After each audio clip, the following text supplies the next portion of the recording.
దిలీపు హ్మ్. జీవితం సాఫీగా సాగిపోవాలంటే ఆరోగ్యం మంచిగా ఉండాలి. ఆరోగ్యం ప్రధానం. ఆరోగ్యం ప్రధానంగా ఉండాలి. ఇక కనిపించినటువంటి దేవుడు ఎక్కడ ఉంటుంటాడు కానీ కనిపించే దేవుడు మాత్రం డాక్టర్లు. డాక్టరే. ఆరోగ్యం మంచిగా ఉండాలనేది వైద్యం నారాయణ హరి అన్నారు. ప్రధానమైనటువంటిది. అంతే కదా. అవును. ఇక డాక్టర్ వృత్తిని చేపట్టేటోళ్ళు చదవాలనుకునేటోళ్ళంతా కూడా చాలా ఇక వాళ్ళ సపరేట్ దేని మీద అయితే ఇంట్రెస్ట్ ఉందో ఆ డిపార్ట్మెంట్ ఆ తీసుకుంటారు. డిపార్ట్మెంట్ తీసుకుంటారు. ఆ డిపార్ట్మెంట్ కి న్యాయం చేయాలి. దాంట్లో ఉన్నటువంటి పేషెంట్లకు న్యాయం చేయాలి. అంతే కదా. అవును. చెయ్యాలి. ఈడ ఏముందనంటే ఏజెన్సీ ఏరియాలలో ముఖ్యంగా భద్రాద్రి కొత్తగూడెం జిల్లాలో హ్మ్. కొద్దిగా అక్కడ ఏజెన్సీ ప్రాంతం కాబట్టి క్షయ వ్యాధులు, టీబీ వ్యాధులు ఎక్కువ ఉంటాయి. ప్రగలుతాయి. ప్రభుత్వం కూడా దీన్ని గుర్తించింది. గుర్తించింది. గుర్తించి కోట్ల రూపాయలు ఖర్చు పెట్టి ఆసుపత్రికి వచ్చింది. భద్రాద్రి కొత్తగూడెం జిల్లా. కొత్తగూడెం జిల్లాలో భద్రాచలంలో కట్టింది. ఇదేనా? దానికి పేరు ఏం పెట్టినో చూడండి, అదనపు జిల్లా క్షయ నివారణ కేంద్రం భద్రాచలం భద్రాద్రి అని చెప్పి ఇక పెట్టిండ్రు. దానికి లక్షల రూపాయలు వెచ్చించి సిబ్బందిని పెడుతున్నారు.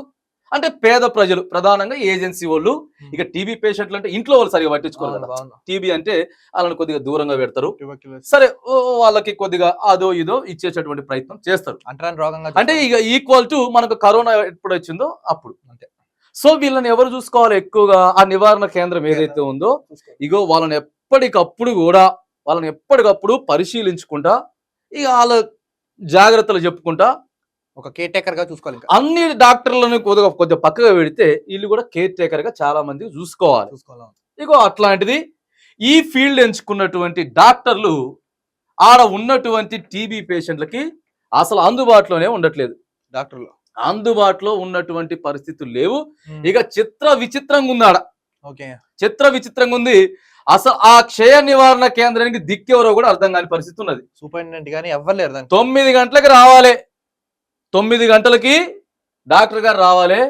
ఆ తర్వాత సాయంత్రం 4 గంటల వరకు ఉండాలి. పేషెంట్లకు చూసుకోవాలి, చేయాలి.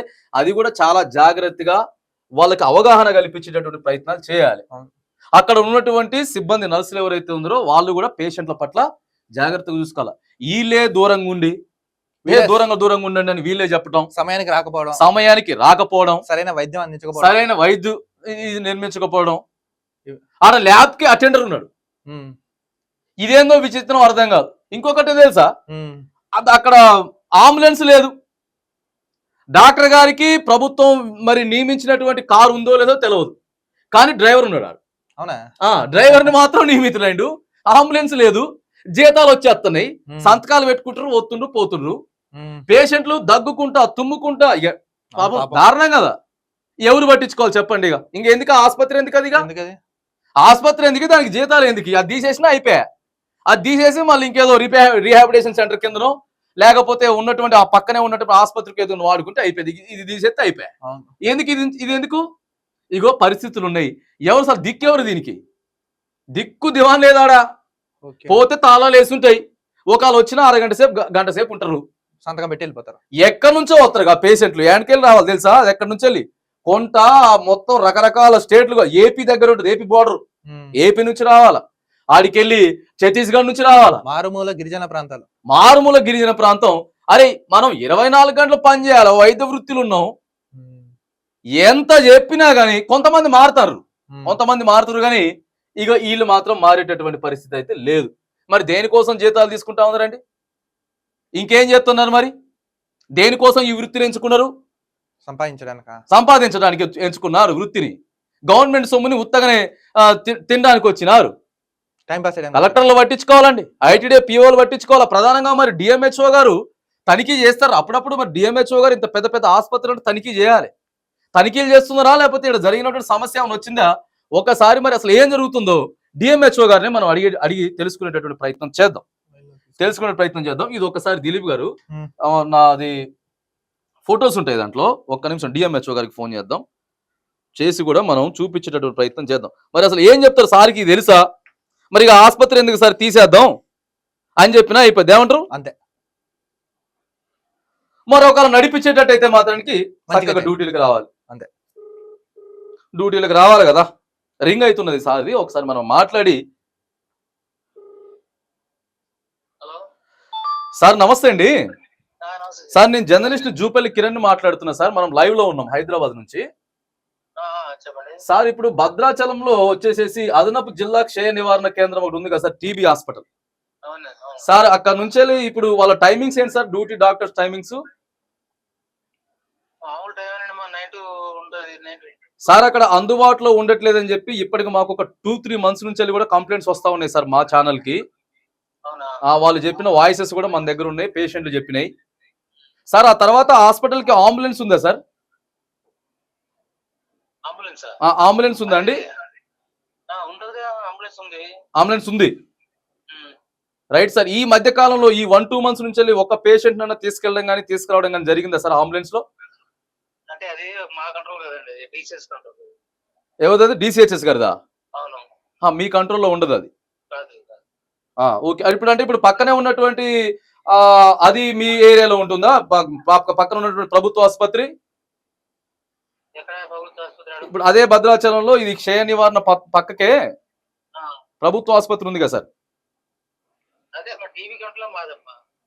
టీబీ టీవీదే మాది సార్. ఇప్పుడు టీవీ గురించే మాట్లాడుతున్నాం సార్. మరి మేము అంబులెన్స్ అనేది అంటే పక్కనది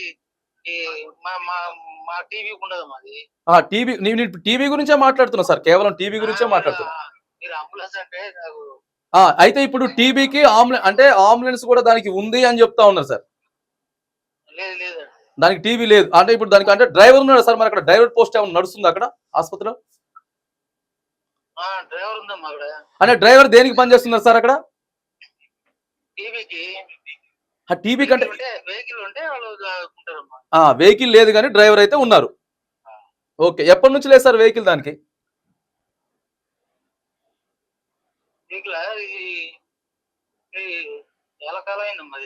కానీ డ్రైవర్ మాత్రం జీతం తీసుకుంటున్నాడు కానీ వెహికల్ అయితే లేదు. అంతేనా సార్? ఓకే. అది లేదు, వెహికల్ లేదు కానీ చూస్తున్నా. తర్వాత ఇంకొక విషయం ఏంటంటే చక్కగా వాళ్ళు ఆసుపత్రికి రావట్లేదు సార్. ఎవరైతే డాక్టర్ ఉన్నారో రావట్లేదు అనేది కంప్లైంట్స్ ఉన్నాయి. మీ దృష్టికి పర్సనల్ గా చెప్పండి. సరే సార్ చూడండి. లాస్ట్ టైం ఎప్పుడు విజిట్ చేయడం జరిగింది సార్ ఈ హాస్పిటల్ ని?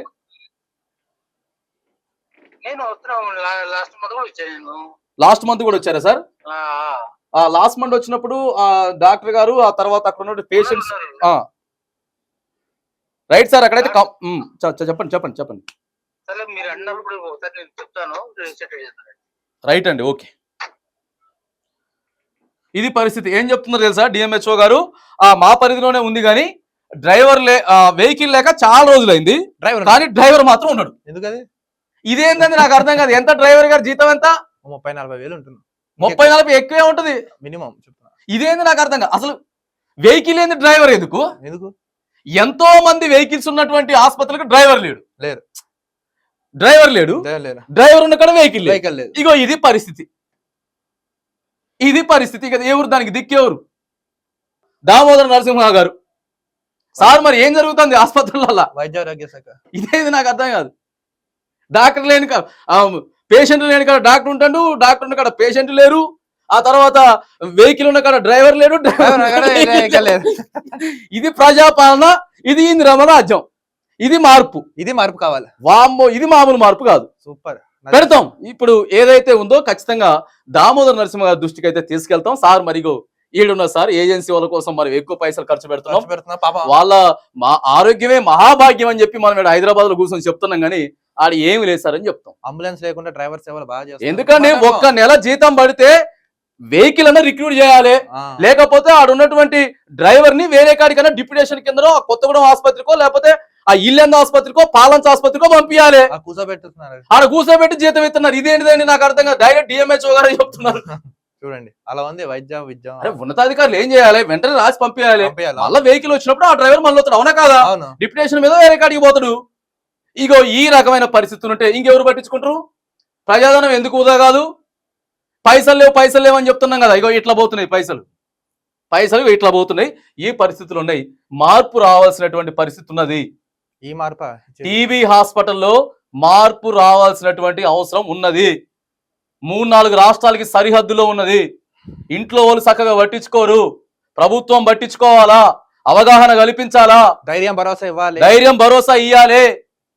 ఈ అన్నేమో వదిలిపెట్టి ఆరాంసే ఇక ఎవరు ఇష్టం వచ్చింది వాళ్ళు చేసుకుంటూ పోతున్నారు. డిఎంహెచ్ఓ అని చెప్తుంటే ఏంటని గతి లేకుండా ఎవరు ఇష్టం వచ్చింది వాళ్ళు చేసుకుంటూ పోతున్నారు. ఇగో ఇది పరిస్థితి ఉన్నది. మార్పు రావాల్సినటువంటి సందర్భం అయితే ఉన్నది. మార్పు రానటువంటి పక్షంలో మాత్రానికి సీరియస్ గా ఖచ్చితంగా మంత్రి గారి దృష్టికి తీసుకుపోతాం. మంత్రి గారి దృష్టికి పోతాం. ఏజెన్సీ ప్రాంత ప్రజలు ఎవరైతే ఉన్నారో వాళ్ళ ఆరోగ్యానికే ఇగో వాళ్ళకి సహకరించకపోతే ప్రశ్నించడానికే మా ఛానల్ పనిచేస్తా ఉన్నది. ప్రజల ఆరోగ్యమే ఇగో మేము కూడా చాలా ఇంట్రెస్ట్ గా తీసుకుంటా ఉన్నాం. విద్యా వైద్యం అనేది చాలా ఇంపార్టెంట్ ఏ కుటుంబానికైనా సరే. హెల్త్ ఎడ్యుకేషన్ మీ పద్ధతి మీ మార్చుకోకపోతే మాత్రానికి ఇక మీకే అది కాదు మేము చెప్పేదానికి కాదు. చర్యలు కంపల్సరీ ఉంటాయి. కలెక్టర్ గారి దృష్టికి, ఐటీడీఓ పిఓ గారి దృష్టికి, మళ్ళోసారి డిఎంహెచ్ఓ గారి దృష్టికి, ఇక్కడ ఉన్నటువంటి మంత్రి గారి దృష్టికి కూడా ఈ సమస్యలు తీసుకుపోతామని చెప్పేసి ఖచ్చితంగా చెప్తా ఉన్నాం.